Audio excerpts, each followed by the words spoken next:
Kashi Vishwanath સત્વાબાબા trust સંચાલિત Shri Dineshbhai Shamjibhai Ravani science કોલેજના online video લેક્ચરમાં આપ સૌનું સ્વાગત છે। ગુડ મોર્નિંગ ફ્રેન્ડ્સ, આપણે ગયા વિડીયો લેક્ચરની અંદર શું જોયું હતું તો કે યુનિટ નંબર 1 એ વેવ મિકેનિક્સ એટલે તરંગ યંત્રશાસ્ત્રનું નામનું આપણે યુનિટ શરૂ કર્યું હતું। એમાં આપણે થોડું જોયું હતું સાઈ વિશે, પછી આપણે નેક્સ્ટ શું જોયું હતું તો કે આઇગન વિધેય અને આઇગન કિંમતની આપણે બે ડેફિનેશન જોઈ હતી। એમાં નંબર 1 હતી તો કે આઇગન વિધેય। તો કે આઇગન વિધેય કોને કહેવામાં આવે તો કે કોઈ ગાણિતિક કારક વડે વિધેય પર ક્રિયા કરવામાં આવે તો તે વિધેયમાં કોઈ પણ પ્રકારનો ફેરફાર ન થાય તો તે વિધેયને આઇગન વિધેય કહેવામાં આવે અને તેને અનુરૂપ મળતી કિંમતને શું કહેવામાં આવે? આઇગન કિંમત કહેવામાં આવે। આ આપણે શબ્દમાં જોયું। જો આપણે એને સમીકરણની રીતે લખવું હોય તો કઈ રીતના લખી શકાય? એટલે કે કોઈ ગાણિતિક કારક ઓ કેપ ઈ ઓકેપ વડે વિધેય સાઈ ઉપર આપણે કાર્ય કરીએ તો વિધેયમાં કોઈ પણ પ્રકારનો ફેરફાર ન થાય તો તે વિધેયને શું કહેવાય તો કે આઇગન વિધેય। એટલે કે આ સમીકરણમાં સાઈ શું છે આપણું આઇગન વિધેય અને તેને અનુરૂપ મળતી કિંમત એટલે કે ધારો કે આપણને કિંમત મળે છે સ્મોલ a તો સ્મોલ a ને શું કહેવાય? તરંગ વિધેય સોરી આઇગન વિધેય સાઈ શું કહેવાય? આઇગન કિંમત કહેવામાં આવે છે। આ આપણે જોયું ગયા વિડિયો લેક્ચરની અંદર। હવે આપણે એક્ઝામ્પલ નંબર 1 થી કન્ટિન્યુ કરીએ તો એક્ઝામ્પલ નંબર 1 માં શું છે તો કે psi √2/a sin n pi x ના છેદમાં a માટે d² ના છેદમાં dx નો સ્ક્વેર કારક હોય તો આઇગન કિંમત મેળવો। એટલે કે તમને એક વિધેય આપી દીધું છે psi, તેની તમારે શું કરવાની છે? આઇગન મૂલ્ય એટલે કે આઇગન કિંમત મેળવવાની છે। તો આપણને જે શરત હતી આઇગન વિધેયની શું હતી તો કે o k psi a psi એ શું દર્શાવે તો કે આપણી આઇગન કિંમત એટલે કે આપણે a બરાબર જે કિંમત મળે એ આપણે એક્ઝામ્પલ નંબર 1 માં શોધવાની છે। તો ફર્સ્ટ આપણે સ્ટાર્ટ કરીએ લેફ્ટ હેન્ડ સાઈડ એટલે કે LHS થી। તો તમને o કેપ કારક શું આપ્યો તો કે d² ના છેદમાં dx નો સ્ક્વેર તમને કારક આપ્યો। તરંગ વિધેય એટલે કે psi આઇગન વિધેય તમને શું આપ્યું તો કે √2/a sin n pi x a આ તમને વિધેય આપ્યું છે। એટલે કે આપણે ક્યાંથી સ્ટાર્ટ કરીએ તો કે લેફ્ટ હેન્ડ સાઈડ શું દેખાય છે તમને o cap psi o cap psi એટલે કે o કેપ એટલે d² ના છેદમાં dx નો સ્ક્વેર એટલે કે d² ના છેદમાં dx નો સ્ક્વેર psi એટલે કે આ આખું વિધેય એટલે કૌંસમાં √2/a sin n pi x a આખું થઈ ગયું આપણું વિધેય।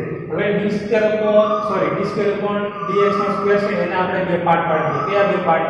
d/dx d/dx એટલે ફર્સ્ટ તો d/dx કૌંસમાં d/dx √2/a sin n pi x a।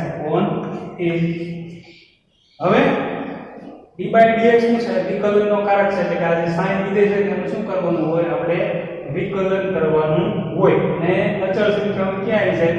વિકલનની બહાર એટલે કૌંસની બહાર। હવે તમને એવું કીધું હોય કે d/dx of sin 2x તમને આપેલા હોય। શું આપેલું હોય? d/dx sin 2x। તો આનું આપણે વિકલન કરવું હોય તો શું થાય? sin નું વિકલન શું થાય? સૂત્ર પ્રમાણે તો કે cos કેવું થાય? -cos હવે અહીંયા 2x એટલે કે cos 2x।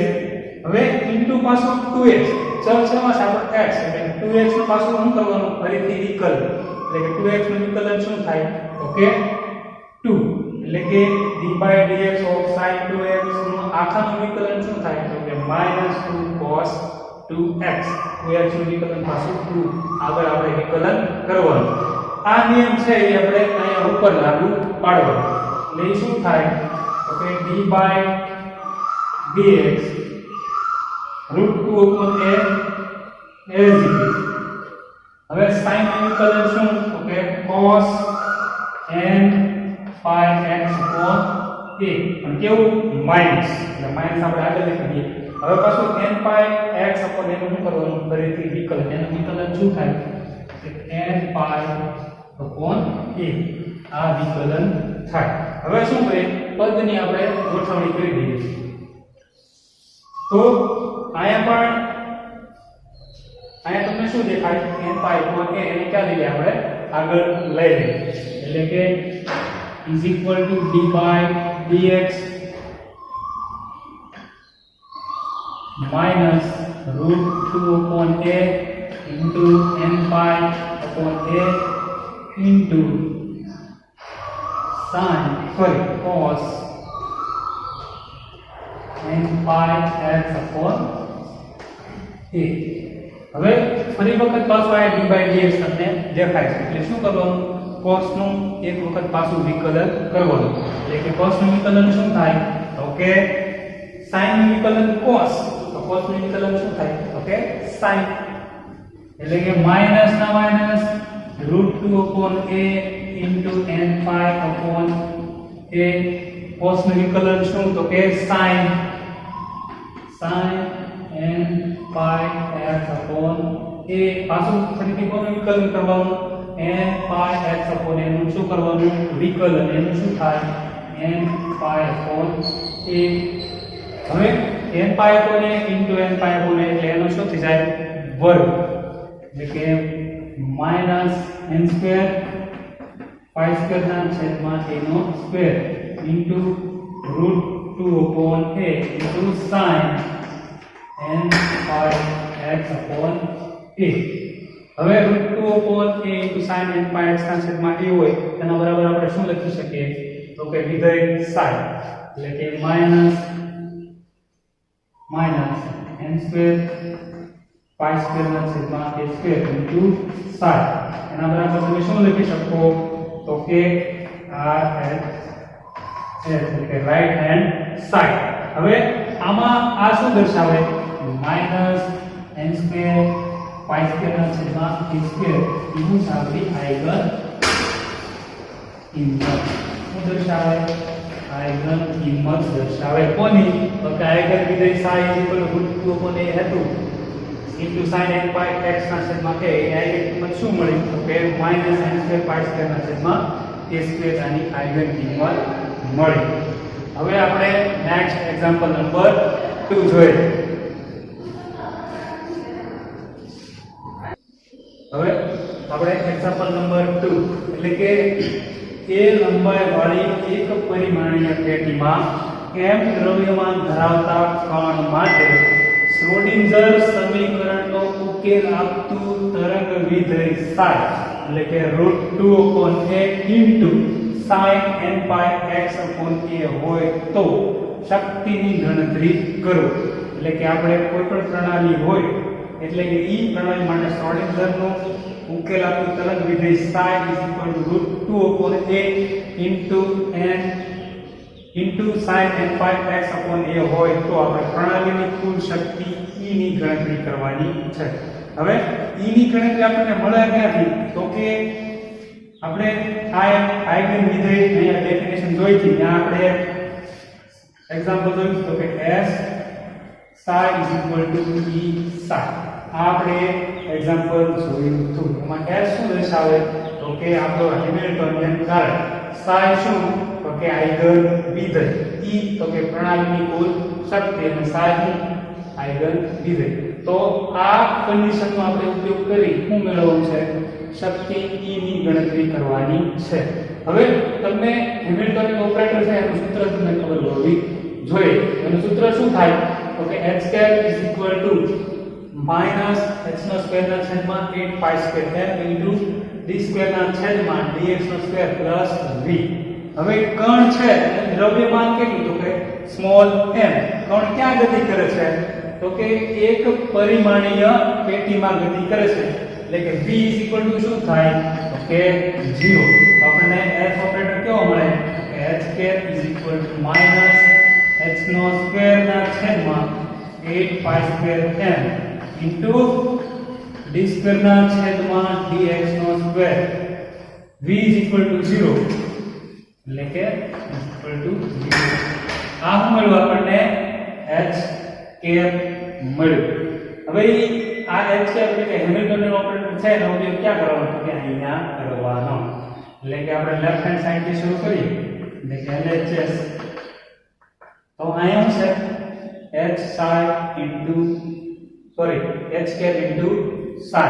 તો h² એટલે શું થાય તો કે માઈનસ h નો સ્ક્વેર ના છેદમાં 8π² m ઇન્ટુ d સ્ક્વેર ના છેદમાં dx નો સ્ક્વેર ઇન્ટુ psi એટલે કે psi એટલે કે આપણું તરંગ વિધેય શું આવ્યું તો કે √2/8 ઇન્ટુ sin nπx/a. હવે આપણે એક્ઝામ્પલ નંબર 1 માં જોયું હતું એ જ પ્રમાણે d સ્ક્વેર ના છેદમાં dx નો સ્ક્વેર છે એના આપણે બે પાર્ટ પાડી દઈએ. એટલે એ પાર્ટ કેવો થાય તો કે d/dx * d/dx એટલે કે -h² ના છેદમાં 8π² m as it is d/dx ટર્મ્સમાં d/dx into √2/a sin nπx/a counts complete. હવે d/dx into √2/a into sin nπx ના a એટલે કે sin નું શું કરવાનું તો કે વિકલન. આપણે એક્ઝામ્પલ નંબર 1 માં જોયું કે sin nπx/a હોય તો એનું વિકલન શું થાય તો કે -cos nπx/a. ફર્ધર કોનું વિકલન કરવાનું તો કે nπx/a હોય એનું પાછું વિકલન કરવાનું. એનું વિકલન શું થતું હતું તો કે nπ/a ઈ જ આયા કરવાનું. એટલે કે -h² ના છેદમાં 8π² m as it is d/dx -√2/a શું થાય sin તો કે -cos nπx/a.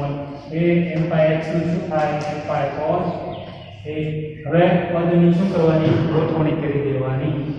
હવે આયા પણ માઈનસ કેવું છે તો કે પ્લસ એટલે કે h² 8π² m કાઉન્સમાં √2/a into nπ/a into d/dx of cos nπx/a counts complete. હવે પાછું ફરી વખત કોનું વિકલન કરવાનું તો કે cos નું વિકલન કરવાનું.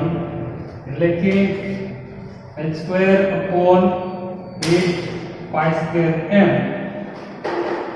કાઉન્સમાં √2/a into nπ/a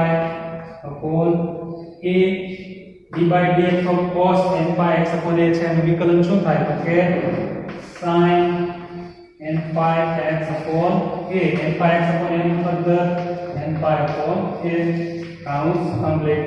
હવે nπ/a into nπ/a એટલે કે આનું શું થઈ જાય વર્ગ. એટલે કે h² ના છેદમાં 8π² m n² π² ના છેદમાં એનો square into √2/a sin nπx/a. હવે √2/a into sin nπx ના છેદમાં a એટલે કે આપણું વિધેય psi એટલે કે h² ના છેદમાં 8π² m n² π² ના છેદમાં એનો સ્ક્વેર ઇન્ટુ psi. કેન્સલ શું થશે તો કે π² કેન્સલ એટલે વધે શું તો કે is equal to n² h² ના છેદમાં 8m નો સ્ક્વેર ઇન્ટુ psi. આ શું દર્શાવે n² h² ના છેદમાં 8m નો સ્ક્વેર ઈ તમને દર્શાવે પ્રણાલીની કુલ શક્તિ E ની ગણતરી. તો તમે તમે હેમિલ્ટોનિયન કારકનો ઉપયોગ કરીને કોઈ પણ પ્રણાલી એટલે કે એક પરિમાણીય પેટીમાં m દ્રવ્યમાન ધરાવતા કણ માટે પ્રણાલીની શક્તિની ગણતરી તમે કરી શકો. હવે આપણે નેક્સ્ટ સમજૂતી આપો સાઈ સ્ક્વેર જોઈએ.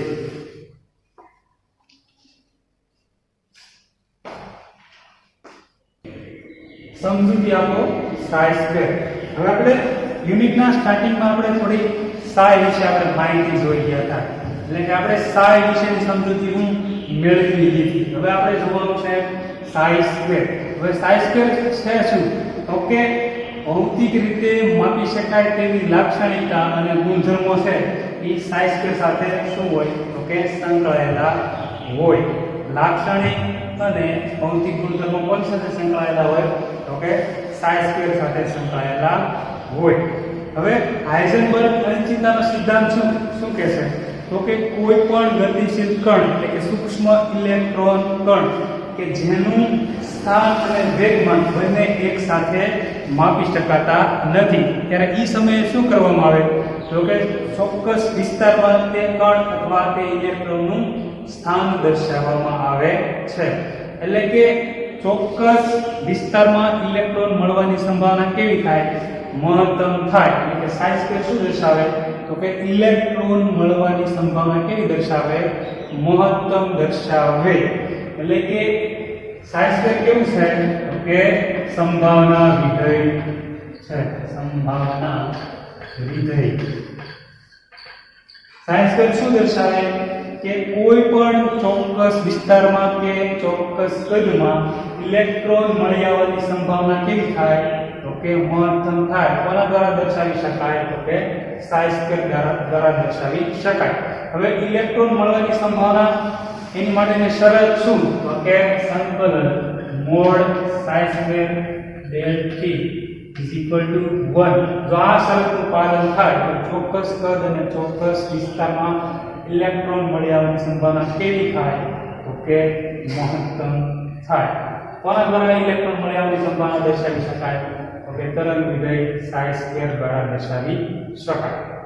હવે નેક્સ્ટ સાધારણીકૃત તરંગ વિધેય. સાધારણીકૃત તરંગ વિધેય. તો કે સાધારણીકૃત તરંગ વિધેય કોને કહેવામાં આવે? તો કે તરંગ પ્રણાલીના તરંગ વિધેય સાઈ. તરંગ પ્રણાલીના તરંગ વિધેય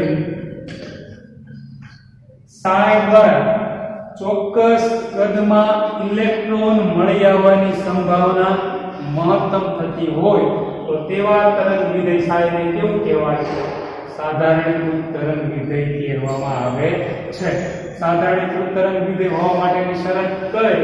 તો કે સંકલન સાઈ સ્ક્વેર del t = 1. તો આ સાઈ સ્ક્વેર ને કેવું કહેવાય? તો કે સાધારણીકૃત તરંગ વિધેય કહેવામાં આવે છે. ફરી એક વખત સાધારણીકૃત તરંગ વિધેય કોને કહેવાય? તો કે તરંગ પ્રણાલીના તરંગ વિધેય સાઈ વડે ચોક્કસ કદમાં ઇલેક્ટ્રોન મળી આવવાની સંભાવના મહત્તમ થાય તો તે તરંગ વિધેય સાઈને સાધારણીકૃત તરંગ વિધેય કહેવામાં આવે છે. એની શરત શું? તો કે સંકલન સાઈ સ્ક્વેર del t = 1 થવું જોઈએ તો તે આપણને એ વિસ્તારમાં ઇલેક્ટ્રોન મળી આવવાની સંભાવના કેવી થાય? તો કે મહત્તમ થાય. હવે આ તરંગ વિધેય સાઈ છે જો વાસ્તવિક સંખ્યાનું બનેલું હોય. કેવું? તરંગ વિધેય સાઈ વાસ્તવિક સંખ્યાનું બનેલું હોય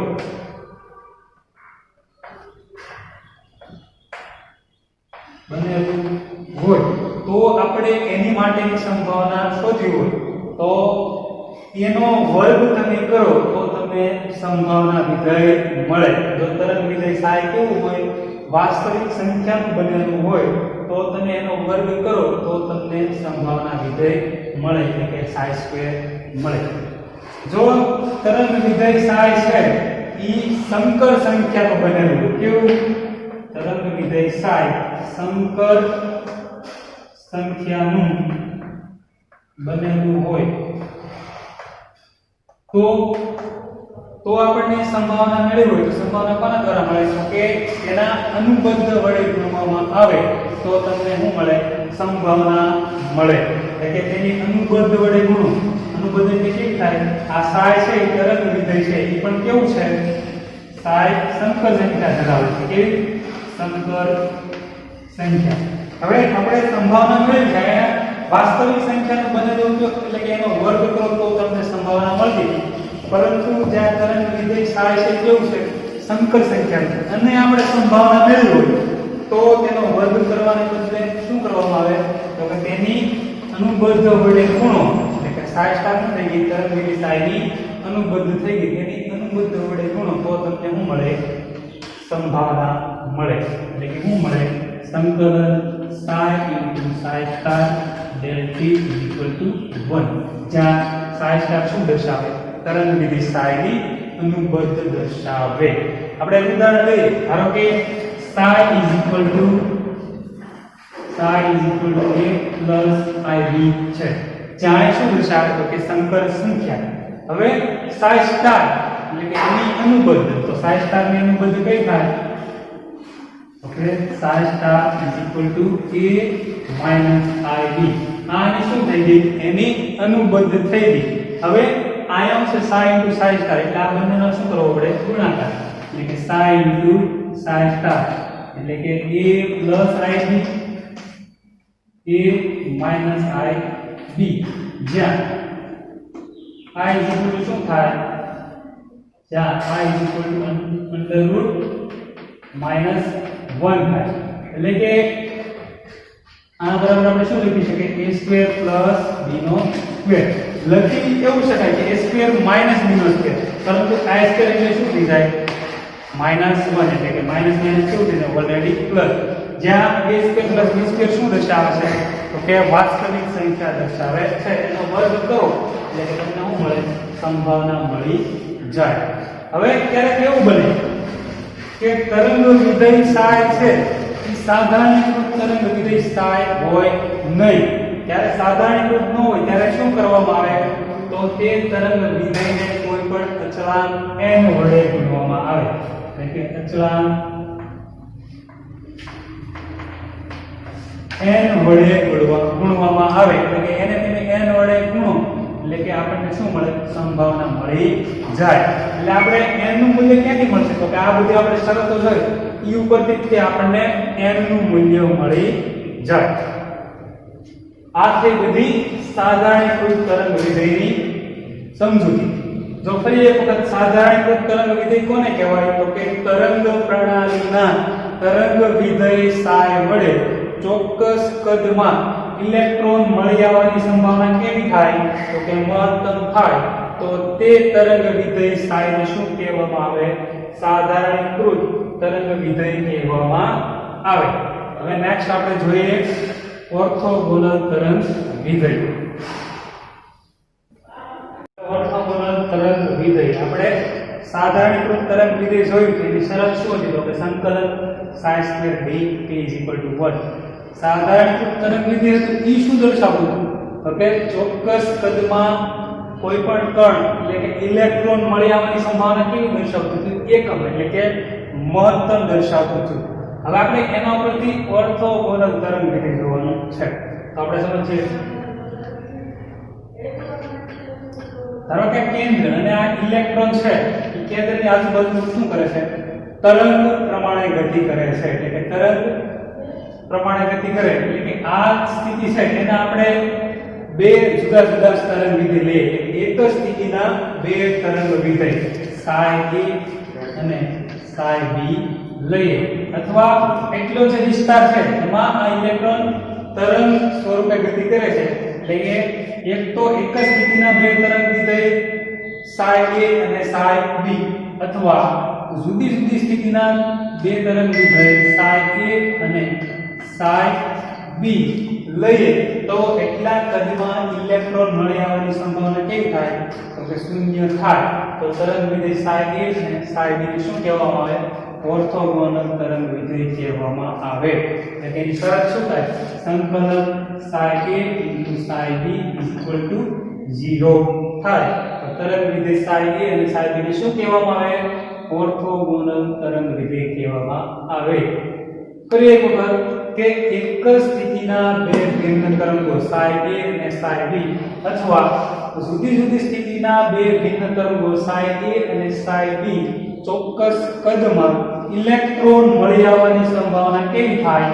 તો શૂન્ય થાય. તો તરંગ વિધેય psi a અને psi b ને શું કહેવામાં આવે?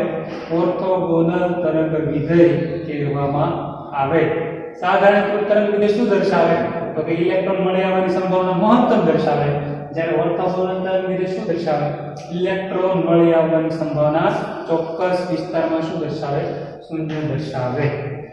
હવે નેક્સ્ટ એક્ઝામ્પલ નંબર 1 આપણે જોઈ લઈએ. હવે example number 1 psi sin m phi ને સાધારણીકૃત કરો. એટલે કે psi છે એ આપણું સાધારણીકૃત તરંગ વિધેય નથી. તેને આપણે શું બનાવવાનું છે? સંભાવના વિધેય એટલે કે સાધારણીકૃત તરંગ વિધેય બનાવવાનું છે. જ્યાં phi ની કિંમત કેટલી આવી? તો કે 0 થી 2π ની વચ્ચે તમને આપેલ છે. તો આપણે સાધારણીકૃત તરંગ વિધેયની છેલ્લી શરત એ હતી કે કોઈ પણ તરંગ વિધેય છે એ સાધારણીકૃત નથી, તો તેને સાધારણીકૃત બનાવવા માટે શું કરવું પડે? કોઈ અચળાંક n વડે તેને ગુણવું પડે. એટલે કાંઈ તમને psi શું આવ્યું? sin m phi આવ્યું. તો આપણે કોઈ પણ અચળાંક વડે તેને ગુણી દઈએ. તો અચળાંક છે n, અચળાંક n into psi n sin m phi. જ્યાં n શું છે? જ્યાં n અચળાંક, સાધારણીકૃત અચળાંક n છે. હવે સાધારણીકૃત તરંગ વિધેયની શરત શું? કે સંકલન psi square del t is equal to 1. આ હતી તેની શરત. તો આપણે આ શરતનું પાલન કરી શું મેળવવાનું છે? સાધારણીકૃત તરંગ વિધેય મેળવવાનું છે. તો આ જો આપણે આપ્યું n sin m phi, એટલે એનો શું કરવાનો? તો કે વર્ગ કરવાનો. એટલે કે is equal to સંકલન n sin m phi whole square into d phi equal to 1. હવે અલગ અલગ વર્ગ કરી દઈએ. એટલે કે સંકલન n square sin square m phi d phi is equal to 1. હવે અચળ પદ હોય ક્યાં આવી જાય? સંકલનની બહાર. એટલે કે આમાં n સ્ક્વેર કેવો છે? અચળાંક છે. એટલે કે ક્યાં આવી જશે? સંકલનની બહાર. એટલે કે n સ્ક્વેર sin સ્ક્વેર સંકલન sin square m phi d phi is equal to 1. હવે આયા તમને શું દેખાય છે? sin square m phi. જો આવું હોય sin સ્ક્વેર થીટા હોય તો એનું સૂત્ર શું થાય? કે 1 minus cos theta ના છેદમાં 2. આવું તમે સૂત્ર લખી શકો. કોના માટે? sin સ્ક્વેર થીટા માટે. તો આપણા કેસમાં અહીંયા શું છે? sin સ્ક્વેર m phi છે. તો એને આપણે લગાડવું તો કઈ રીતના લખી શકાય? તો કે n સ્ક્વેર સંકલન sin સ્ક્વેર થીટા બરાબર 1 minus cos theta ના છેદમાં 2. આયા થીટાની જગ્યાએ શું છે? આપણે ખાલી m phi. એટલે એનું સૂત્ર શું થાય? તો કે 1 minus શું થાય? cos m phi ના છેદમાં 2 into d phi is equal to 1. હવે n સ્ક્વેર છે એને ક્યાં લઈ જાય? બરાબરની ઓલી સાઈડ. એટલે કે સંકલન 1 minus cos m phi ના છેદમાં 2 into d phi is equal to 1 upon n square થાય. n square ને ક્યાં લઈ ગયા? બરાબરની ઓલી સાઈડ. હવે શું કરી દઈએ? અહીંયા માઈનસ છે એટલે કે આપણે સંકલનની નિશાની અલગ અલગ આપી દઈએ. પરંતુ આપણે phi ની કિંમત કેટલી આપી હતી? 0 થી 2π હતી. એટલે કે સંકલન ક્યાંથી લેવું પડે? તમારે 0 થી 2π લેવું પડે. એટલે કે સંકલન 0 થી 2π. એ જ રીતના અહીંયા 0 થી 2π 0 થી 2π 0 થી 2π. શું કામ છે? તો કે phi ની કિંમત કેટલી છે? 0 થી 2π ની વચ્ચે. એટલે કે સંકલન 0 થી 2π. હવે આ માઈનસ છે, સંકલન શું કરી દઈએ? અલગ અલગ આપી દઈએ. એટલે કે સંકલન ઇઝ ઇક્વલ ટુ સંકલન 0 થી 2 પાઈ 1/2 છેદને પણ કેવો કરી દઈએ અલગ અલગ 1/2 d5 માઈનસ ના માઈનસ સંકલન 0 થી 2 પાઈ cos m5 d5 is equal to 1 upon n square. આ શું કર્યું બધાને સંકલન અલગ અલગ આપી દીધું. હવે is equal to 1/2 અહીંયા કોઈ પણ phi કે એવું કઈ છે નહીં, ખાલી અચળ પદ છે 1/2 એટલે કે 1 અચળ પદ હોય એનું સંકલન શું થાય? અહીંયા જે સહગુણક હોય d5 તો આનું સંકલન શું થશે તો કે 5 એટલે કે 1/2 into કૌંસમાં 5 લિમિટ કેટલી 0 થી 2 પાઈ 0 થી 2 પાઈ માઈનસ ના માઈનસ cos m5 છે એના છેદમાં 2 આવશે અલગ અલગ છેદ આપેલો એટલે cos m5 છે એનું સંકલન શું થાય તો કે sin m5. હવે અહીંયા m5 છે એટલે ક્યાં જશે સહગુણક છેદમાં જશે એટલે કે sin m5 upon 2a limit કેટલી 0 થી 2 પાઈ is equal to 1 upon n square. હવે શું કરવાનું લિમિટ મૂકવાની. લિમિટ કઈ રીતના મૂકવાની? પહેલા upper limit minus lower limit એટલે કે 1/2 2 પાઈ માઈનસ 0 ફાઈન જગ્યાએ શું મૂકવાના 2 પાઈ એની માઈનસ ફાઈન જગ્યાએ શું તો કે 0 એટલે કે 2 પાઈ માઈનસ 0. લિમિટ કઈ રીતના upper limit minus lower limit એટલે વચ્ચે શું આવશે માઈનસ માઈનસ કૌંસમાં sin m into 2 પાઈ ના છેદમાં 2n minus sin 0 into m ના છેદમાં 2n is equal to 1 upon n square. આ શું મૂકી આપણે મૂકી દીધી.